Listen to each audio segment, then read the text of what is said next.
Hello everyone, today we are going to discuss paper code BESE 141 ICT in Education। जिन भी बच्चों के दिसंबर में exam होने वाले हैं उन बच्चों के लिए ये वीडियो बहुत इंपॉर्टेंट होने वाला है, तो वीडियो को पूरा देखें। अगर आपको आज की क्लास पसंद आती है तो आप वीडियो को लाइक करें और चैनल को सब्सक्राइब करना ना भूलें। अगर आप लोगों को इस सब्जेक्ट के गेस्ट पेपर परचेज करना चाहते हैं तो आप क्या करेंगे, आप सिंपली गूगल में shop.hindustanknowledge.com, ठीक है, ये हमारी वेबसाइट है, आप इसमें चले जाएंगे। ठीक है, आपको ऐसा इंटरफेस दिखेगा। उसके बाद यहाँ पे आपको सर्च कोड का ऑप्शन दिख जाएगा। अब आपका जो भी पेपर कोड है, जैसे कि अभी हम देखेंगे BESE 141, ठीक है, इसके आपको क्या है, यहाँ पे गेस्ट पेपर अवेलेबल हो जाएंगे। आप हिंदी इंग्लिश दोनों ही मीडियम में गेस्ट पेपर को ले सकते हैं। यहाँ पे देखिए हिंदी इंग्लिश दोनों ही मीडियम में आपको गेस्ट पेपर दिख गए। ठीक है, आपको क्या करना है, उस पर क्लिक करके बाय नाउ का आपको ऑप्शन दिखेगा। ठीक है, वहां से आप बाय नाउ के करके वहां से गैस पेपर को परचेज कर सकते हैं। अगर आपको यहाँ से गैस पेपर परचेज करने में कोई भी प्रॉब्लम आती है तो आप क्या करेंगे, आप सिंपली हमें व्हाट्सएप पे मैसेज कर देंगे। हमारा व्हाट्सएप नंबर है 9580023321। ठीक है, ये हमारा व्हाट्सएप नंबर है, आप यहाँ से भी गैस पेपर को परचेज कर सकते हैं। अगर आप गैस पेपर और ये वीडियो को पूरा कर लेते हैं तो आप अपने एग्जाम को आसानी से क्लियर कर लेंगे। तो चलिए शुरू करते हैं आज की class. So the first question is, define communication, discuss different types of communication with suitable examples। यानी कि इस क्वेश्चन में आपको क्या बताना है कि कम्युनिकेशन क्या होता है, इसके क्या क्या टाइप्स होते हैं विद सुटेबल एग्जाम्पल्स। पहला हम इंट्रोडक्शन देंगे। Communication means sharing information, ideas, feelings और messages from one person to another. Communication का मतलब क्या है कि हम अपनी इंफॉर्मेशन को, आइडियाज को, फीलिंग्स को या फिर मैसेजेस को शेयर करते हैं, ठीक है, from one person to another. It helps people understand each other. Communication की मदद से क्या होता है, जो लोग होते हैं वो एक दूसरे को समझ पाते हैं। Communication can happen through speaking, writing, gestures, facial expressions और इवन थ्रू पिक्चर्स। यानी कि कम्युनिकेशन हमारे बहुत सारे मेथड से हो सकता है, जैसे कि बोल के, लिख के, या फिर हमारे जेस्चर से, या फिर हमारा जो फेशियल एक्सप्रेशन होगा। ठीक है, इवन दो पिक्चर्स की वजह थ्रू भी हम क्या कर सकते हैं, कम्युनिकेशन कर सकते हैं। Good communication is important in schools, workplaces, families, and society because it builds relationships and avoid confusion। यानी कि गुड कम्युनिकेशन क्यों ज़रूरी होता है, ये ज़रूरी होता है आपका स्कूल्स में, वर्क प्लेसेस में, फैमिलीज में और सोसाइटी में, क्योंकि ये क्या करता है, आपका रिलेशनशिप्स को बिल्ड करता है और कन्फ्यूजन को अवॉइड करता है। Now we will look at different types of communication. So the first one is verbal communication. So this is the communication through spoken words. It is most common type. यानी कि जो हम communication बोल के करते हैं, ठीक है, उसको क्या बोलते हैं, वर्बल कम्युनिकेशन बोलते हैं। ये सबसे कॉमन टाइप का कम्युनिकेशन होता है। एग्जाम्पल के लिए मान लीजिए कोई टीचर है, वो एक लेसन को एक्सप्लेन कर रहा है अपनी क्लास को, फ्रेंड्स जो है वो एक दूसरे से बातें कर रहे हैं फोन पे, तो ये सारा क्या है, आपका वर्बल कम्युनिकेशन है। वर्बल कम्युनिकेशन क्या होता है, बहुत फास्ट होता है और ये इमीडिएट फीडबैक को अलाउ करता है। हमारा टोन, वॉल्यूम, स्पीड, ये सब क्या करता है, हमारे मैसेज को अफेक्ट करता है कि हमारे मैसेज को कैसे समझा गया है। ठीक है, यानी कि the tone, volume and speed also affects how the message is understood. Second is non-verbal communication. So this includes communication without words. It uses body language, facial expressions, gestures and eye contact. अब आपका non verbal communication क्या होता है, ये एक ऐसा communication होता है जिसमें हम वर्ड्स को यूज नहीं करते हैं। यानी कि इसमें हम क्या करेंगे, बॉडी लैंग्वेज यूज करते हैं, फेशियल एक्सप्रेशंस, जेस्चर्स और आई कॉन्टेक्ट्स को यूज करते हैं। एग्जाम्पल के लिए मान लीजिए अगर हम हंस रहे हैं तो हम उससे क्या करते हैं, अपनी हैप्पीनेस को शो करते हैं, nodding to show any agreement, crossing arms to show anger और discomfort. So non-verbal signals often express true feelings even when words do not। यानी कि जो नॉन वर्बल सिग्नल्स होते हैं वो क्या करते हैं, हमारे ट्रू फीलिंग्स को एक्सप्रेस करते हैं। Third is written communication. This includes messages share through writing. यानी कि ये इंक्लूड करता है जो हम राइटिंग के थ्रू अपने मैसेज को शेयर करते हैं। एग्जाम्पल के लिए जैसे कि हमने ईमेल्स लिखते हैं, लेटर्स लिखते हैं, टेक्स्ट मैसेजेस हो गए या फिर नोट्स लिखते हैं, ठीक है, रिपोर्ट्स हो गए, ये सारे क्या है, हमारे राइटिंग के, ठीक है, राइटिंग के थ्रू हमारे रिटन कम्युनिकेशन हो गए। So written communication is useful for record keeping and sharing detailed information. Fourth is visual communication. जो ये टाइप का कम्युनिकेशन होता है, इसमें क्या करते हैं हम इमेजेस या फिर विजुअल्स को यूज करते हैं ताकि हम अपने मैसेजेस को कन्वे कर सकें। एग्जाम्पल के लिए मान लीजिए चार्ट हो गए, ग्राफ्स हो गए, ट्रैफिक साइंस हो गए, मैप्स, पोस्टर या फिर पावर पॉइंट स्लाइड्स हो गई। ठीक है। Visual helps make information easy to understand specially for large groups. यानी कि विजुअल की मदद से क्या होता है, जो हमारे लिए इन्फॉर्मेशन होती है वो ईजी होती है to understand, specially large group के लिए। Fifth is formal communication. This takes place in official और स्ट्रक्चर्ड इन्वायरमेंट लाइक स्कूल्स और ऑफिसेज। यानी कि जो आपका फॉर्मल कम्युनिकेशन होता है वो कहाँ पे होता है, आपका स्कूल्स ऑफिसेज में होता है। ये फॉलो करता है कुछ रूल्स को and a chain of command. Example के लिए मान लीजिए कोई मैनेजर है, वो इंस्ट्रक्शंस बता रहा है अपने एम्प्लॉयज़ को। कोई प्रिंसिपल है, वो नोटिस भेज रहा है टीचर्स को। तो ये सब क्या आपका फॉर्मल कम्युनिकेशन होता है। फॉर्मल कम्युनिकेशन क्या होता है, बहुत क्लियर और प्रोफेशनल होता है। Informal communication, this happens casually between people without rules और स्ट्रक्चर। यानी कि इनफॉर्मल कम्युनिकेशन कैसे होता है आपका, ये पीपल के साथ होता है, ठीक है, बिटवीन द पीपल होता है without the rules of structure. Example के मान लीजिए जैसे कि फ्रेंड्स, जो फ्रेंड्स लोग होते हैं वो अगर मान लीजिए वो चैटिंग करें ड्यूरिंग द लंच, ठीक है, it builds friendly relationships and helps people feel comfortable. इसकी वजह से क्या होता है, जो लोग होते हैं वो फ्रेंडशिप को बिल्ड करते हैं एंड इससे क्या होता है, जो पीपल हैं वो कंफर्टेबल फील करते हैं। upward, downward and horizontal communications. These are common in organization. यानी कि जो आपके ये अपवर्ड, डाउनवर्ड और हॉरिजॉन्टल कम्युनिकेशन होते हैं, ये क्या होता है, ये ऑर्गेनाइजेशंस में होते हैं। Upward communication that is from lower level to higher level. यानी कि अगर कोई एम्प्लॉय है वो अपना फीडबैक दे रहा है मैनेजर को, तो ये आपका एक अपवर्ड कम्युनिकेशन होता है। Downward communication from higher level to lower level. Example के लिए मान लीजिए कोई मैनेजर है, वो इंस्ट्रक्शंस प्रोवाइड कर रहा है एम्प्लॉयज़ को। Horizontal communication that is between people at the same level. मान लीजिए कोई दो टीम मेंबर है, वो किसी प्रोजेक्ट को डिस्कस कर रहे हैं, तो ये आपका ये हॉरिजॉन्टल कम्युनिकेशन हो जाएगा। In conclusion we can say that communication is the process of sending and receiving messages. Communication कैसी प्रोसेस है, ये एक ऐसी प्रोसेस है जहाँ पे आपको सेंडिंग और मैसेज को रिसीव करते हैं। ठीक है, इसमें क्या होता है, आप मैसेज को सेंड और रिसीव करते हैं। इट कैन बी वर्बल, यानी कि ये वर्बल भी हो सकती है, नॉन वर्बल भी हो सकती है, रिटन या फिर विजुअल भी हो सकती है। ये फॉर्मल भी होता है और इनफॉर्मल भी होता है depending on the situation. Good communication helps people understand each others, solve problems and build strong relationships in personal and professional life. ठीक है, यहाँ पे आपका पहला क्वेश्चन कंप्लीट हो गया। अब हम नेक्स्ट क्वेश्चन की ओर चलते हैं। अगर आपने अभी तक चैनल को सब्सक्राइब नहीं किया तो चैनल को सब्सक्राइब कर लें। साथ ही में हमारे टेलीग्राम ग्रुप में भी ज्वाइन कर लीजिएगा, जिसका कि लिंक आपको डिस्क्रिप्शन बॉक्स में दिया गया है। ठीक है, वहाँ पे क्या है, आपको क्लासेस की अपडेट मिलती रहती है। So the next question is define OERs, explain the different types of OERs. So open educational resources are free teaching, learning and research materials that anyone can use, share and change. यानी कि जो आपका open educational resources होते हैं, ये क्या होते हैं, फ्री टीचिंग मटेरियल होते हैं, फ्री लर्निंग और रिसर्च मटेरियल होते हैं जिसको कोई भी यूज कर सकता है। ठीक है, they do not have copyright restrictions like traditional resources। यानी कि जो आपके ओपन एजुकेशनल रिसोर्सेज होते हैं, इन पे क्या होता है, कॉपीराइट रेस्ट्रिक्शंस नहीं होता है। OERs are usually released under open licenses which allow people to copy, edit and distribute the materials without paying fees। यानी कि जो आपके ओपन एजुकेशनल रिसोर्सेज होते हैं, ये क्या होते हैं, ये अंडर द ओपन लाइसेंस होते हैं, जहाँ पे कि लोगों को अलाउ होता है कि वो उस कंटेंट को कॉपी कर सकते हैं, एडिट कर सकते हैं और डिस्ट्रीब्यूट कर सकते हैं। ठीक है, so the main goal of OER is to make education more accessible, affordable and flexible for all learners. यानी कि मेन गोल क्या होता है आपके ओपन एजुकेशनल रिसोर्सेज का, कि वो क्या कर सके, एजुकेशन को एक्सेसिबल बनाए, अफोर्डेबल बनाए और फ्लेक्सिबल बनाए सारे लर्नर्स के लिए। First is open text books. These are textbooks that are freely available online। यानी कि जो टेक्स्ट बुक्स आपके क्या हैं, ऑनलाइन अवेलेबल होते हैं फ्रीली। स्टूडेंट्स और टीचर्स क्या कर सकते हैं, इनको डाउनलोड कर सकते हैं, प्रिंट कर सकते हैं या फिर मॉडिफाई कर सकते हैं उनको according to their needs. Open textbooks क्या करते हैं, रिड्यूस करते हैं आपकी कॉस्ट ऑफ लर्निंग को, क्योंकि जो प्रिंटेड टेक्स्ट बुक्स होते हैं वो ऑफनली क्या होते हैं, एक्सपेंसिव होते हैं। Open courseware, so open courseware includes full courses, lecture notes, assignments and reading lists shared by universities or teachers. So anyone can join these courses at their own pace even without being enrolled in that particular school। यानी कि जो आपके open courseware होते हैं, इनमें क्या होता है, full courses अवेलेबल होते हैं, lecture notes, assignments और reading list अवेलेबल होती हैं। ठीक है, कोई भी क्या कर सकता है, इन courses को join कर सकता है, even being without enrolled in that particular schools. MIT Open Courseware is a famous example.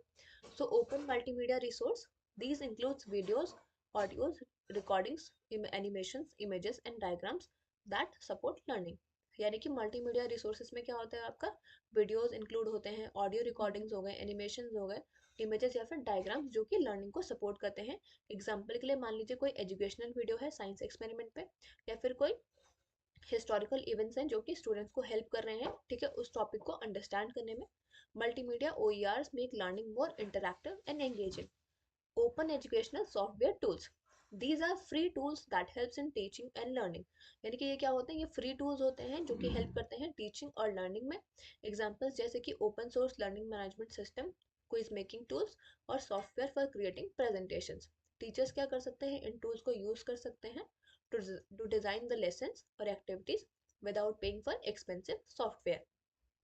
Open learning modules and units, these are small self contained lesson or units on specific topics. यानी कि ये होते हैं small और self contained lesson होते हैं on specific topics. Teachers क्या कर सकते हैं, मिक्स कर सकते हैं, मैच कर सकते हैं अलग अलग मॉड्यूल्स को, ताकि वो एक कस्टमाइज लर्निंग एक्सपीरियंस को क्रिएट कर सकें अपने स्टूडेंट्स के लिए. मॉड्यूल्स क्या होते हैं, बहुत ही हेल्पफुल होते हैं जब टीचर्स क्या करते हैं, when teacher only needs certain parts of a subject, not a whole textbooks or course. Open assessment, these include freely available quizzes, tests, question banks, and assignment ideas.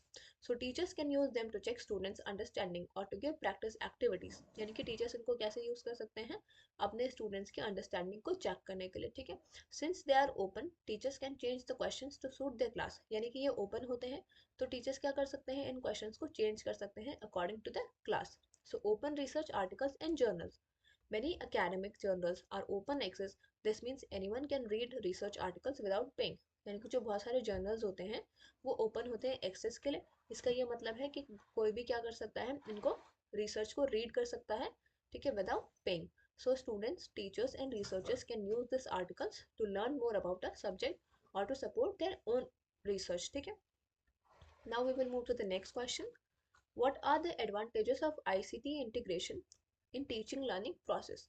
Discuss. यानी कि इसमें आपको क्या बताना है कि ICT के क्या एडवांटेजेस हैं अगर हम उसको इंटीग्रेट करते हैं इन टीचिंग लर्निंग प्रोसेस में.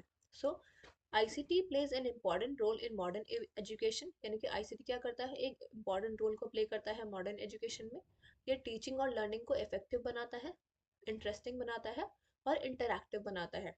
When teachers use ICT tools like computers, projectors, the internet, educational apps, and smart boards, it helps students learn better and understand concepts more clearly. So the following points explain the major advantages. ठीक है, जो हम major advantages होते हैं ICT के, ठीक है, in teaching learning process. So first one is makes learning more interesting and engaging. ICT tools makes learned lessons more attractive. Videos, animations, charts and pictures help students understand difficult concept easily. यानी कि ICT tools क्या करते हैं, आपके जो lessons हैं उनको attractive बनाते हैं. Videos हो गए, animations हो गए, charts या फिर picture क्या करते हैं, student को help करते हैं to understand the difficult concepts very easily. So instead of only listening, students can see and interact with the content. यानी कि जो students हैं वो क्या कर सकते हैं, कंटेंट को देख सकते हैं और उसके साथ इंटरैक्ट कर सकते हैं. इसकी वजह से क्या होता है, so this keeps them attentive and motivated to learn. Second is improves understanding and retention. Visual and audio aids used through ICT help students remember information for a longer time.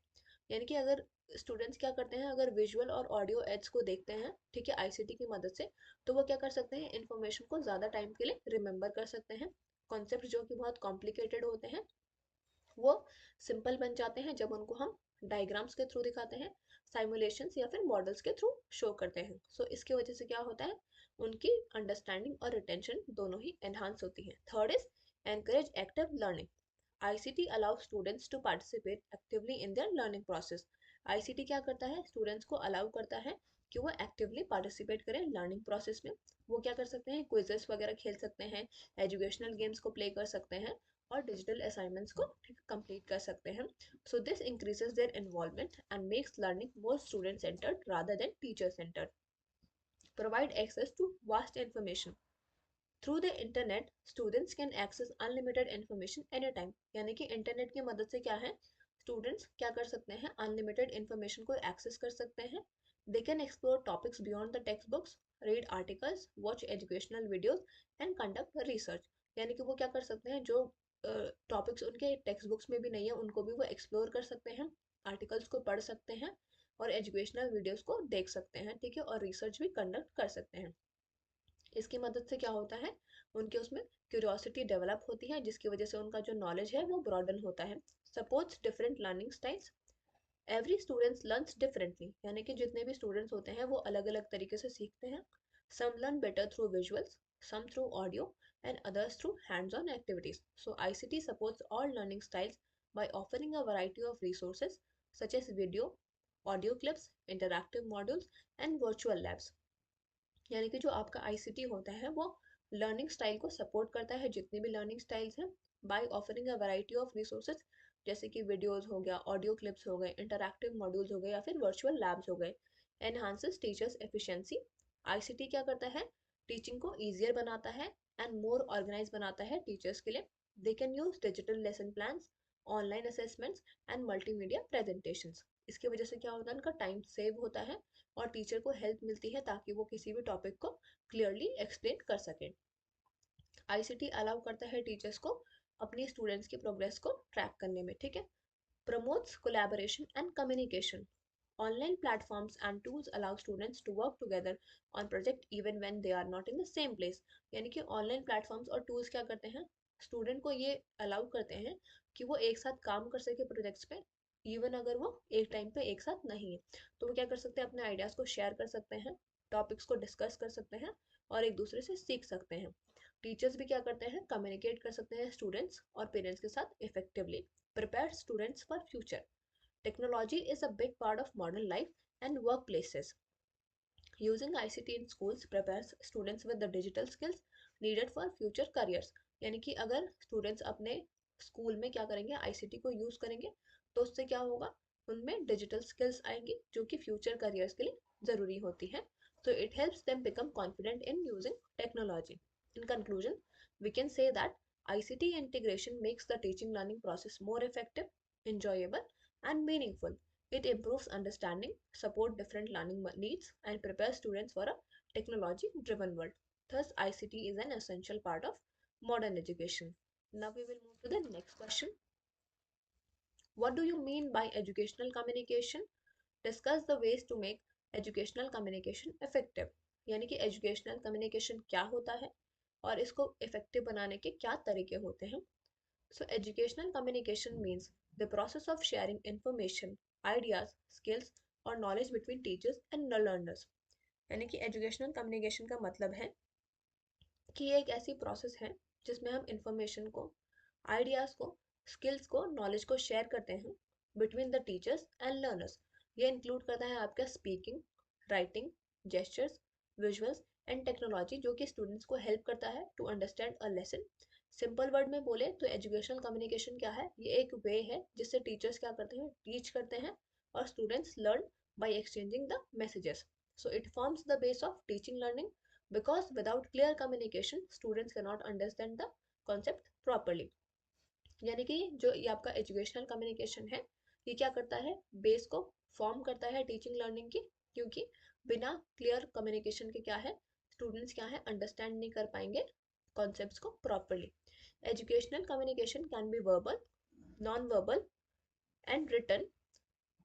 It also includes digital communication such as smart classes, videos, online learning platforms. Good educational communication builds a positive environment, increases students' interest and improves learning outcomes। जो आपका educational communication होता है वो verbal भी हो सकता है, non verbal भी हो सकता है या फिर रिटर्न हो सकता है। ये आपका डिजिटल कम्युनिकेशन को भी इंक्लूड करता है, जैसे कि स्मार्ट क्लासेस हो गई, वीडियोस हो गए, ऑनलाइन लर्निंग प्लेटफॉर्म्स हो गए। गुड एजुकेशनल कम्युनिकेशन क्या करता है, एक पॉजिटिव एनवायरनमेंट को बिल्ड करता है जिससे कि स्टूडेंट का इंटरेस्ट इंक्रीज होता है और लर्निंग आउटकम्स इंप्रूव होते हैं। Now we will look at the ways to make educational communication effective. First is use simple and clear language. Teachers should use easy words and short sentences while explaining the lessons. यानी कि teachers को क्या करना चाहिए, easy words को use करना चाहिए और शॉर्ट सेंटेंसेस यूज़ करने चाहिए जब वो लेसन को एक्सप्लेन करते हैं। कॉम्प्लेक्स लैंग्वेज की वजह से क्या है, स्टूडेंट्स कंफ्यूज हो सकते हैं। क्लियर एक्सप्लेनेशन क्या करता है, स्टूडेंट को हेल्प करता है किसी भी टॉपिक को क्विकली अंडरस्टैंड करने में। Encourage two way communication. अगर इफेक्टिव कम्युनिकेशन क्या है, इफेक्टिव कम्युनिकेशन सिर्फ एक वे में नहीं होता है। स्टूडेंट्स क्या कर सकते हैं, students should get opportunities to ask the questions, share doubts and express the opinions. इससे क्या होता है, जो इंटरेक्शन होता है वो इम्प्रूव होता है। इस इंटरेक्शन से क्या होता है, आपकी अंडरस्टैंडिंग और कॉन्फिडेंस भी इंक्रीज होता है। यूज विजुअल एड्स, जैसे कि चार्ट्स हो गए, डायग्राम्स हो गए, pictures, models, videos and smart board presentation क्या करते हैं, लर्निंग को इंटरेस्टिंग बनाते हैं। विजुअल्स क्या करते हैं, स्टूडेंट्स को मदद करते हैं इंफॉर्मेशन को रिमेंबर करने में for a longer time. Maintain positive body language. Teacher should maintain eye contact, smile and use appropriate gestures. यानी कि टीचर्स को क्या करना चाहिए, आई कॉन्टैक्ट को मेंटेन करना चाहिए, स्माइल करना चाहिए और अप्रोप्रिएट जेस्चर्स का यूज करना चाहिए। अगर पॉजिटिव बॉडी लैंग्वेज होगी तो वो एक फ्रेंडली क्लासरूम एटमॉस्फेयर को क्रिएट करती है, जिससे कि स्टूडेंट्स को क्या होता है, अटेंटिव रहने में मदद होती है। Actively, effective communication also requires good listening. Teachers should listen to students' questions and problems carefully. When students feel heard, they participate more actively. यानी कि क्या करना चाहिए, टीचर्स को क्या करना चाहिए, स्टूडेंट्स की प्रॉब्लम्स को और क्वेश्चंस को केयरफुली लिसन करना चाहिए। जब स्टूडेंट्स क्या है, if they feel heard they participate more actively. Adapt to students needs. Not all students learn at the same speed. यानी कि सारे स्टूडेंट्स क्या है, एक ही स्पीड पे क्या करते हैं, लर्न नहीं करते हैं। टीचर्स को क्या करना चाहिए, एडजस्ट करना चाहिए उनकी टीचिंग स्टाइल को according to the students age, level and background. Using examples from daily life also improves our understanding. Use feedback. Giving regular feedback helps students know their strengths and weaknesses. Similarly, teachers can take feedback from students to improve their teaching methods. यानी कि अगर हम regular feedback देंगे, ठीक है, तो students को तो उससे क्या होगा, उनको मदद होगी उनके स्ट्रेंथ्स और वीकनेसेस जानने में। सिमिलरली अगर टीचर क्या करेंगे, फीडबैक लेंगे स्टूडेंट से, तो वो अपनी टीचिंग मेथड्स को इम्प्रूव कर सकते हैं। Use technology wisely. Using digital tools such as projectors, educational apps and online videos can make communication faster and more effective. Technology helps explain difficult topics in an easy way. यानी कि अगर हम digital tools को use करते हैं, जैसे कि projectors हो गए, एजुकेशनल एप्स हो गए, ऑनलाइन वीडियोस हो गई, तो उससे क्या होता है, हमारा कम्युनिकेशन फास्टर होता है और इफेक्टिव होता है। टेक्नोलॉजी हमें मदद करती है जितने भी डिफिकल्ट टॉपिक्स होते हैं उनको ईजिली समझने में, ठीक है। Now we will look at the conclusion. Educational communication is the heart of effective teaching and learning. यानी कि एजुकेशनल कम्युनिकेशन क्या है, बहुत ही इंपॉर्टेंट है इफेक्टिव टीचिंग और लर्निंग के लिए। When communication is clear, interactive and student centered, learning becomes meaningful. यानी कि जब कम्युनिकेशन क्लियर होता है, इंटरैक्टिव होता है और स्टूडेंट सेंटर होता है, तो क्या होता है, हमारी जो लर्निंग होती है वो मीनिंगफुल बनती है, ठीक है।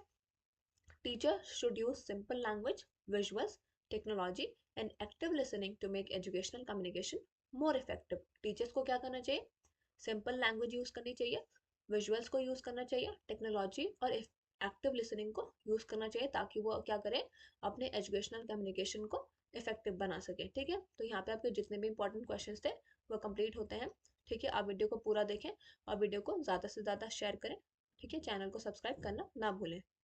Thank you.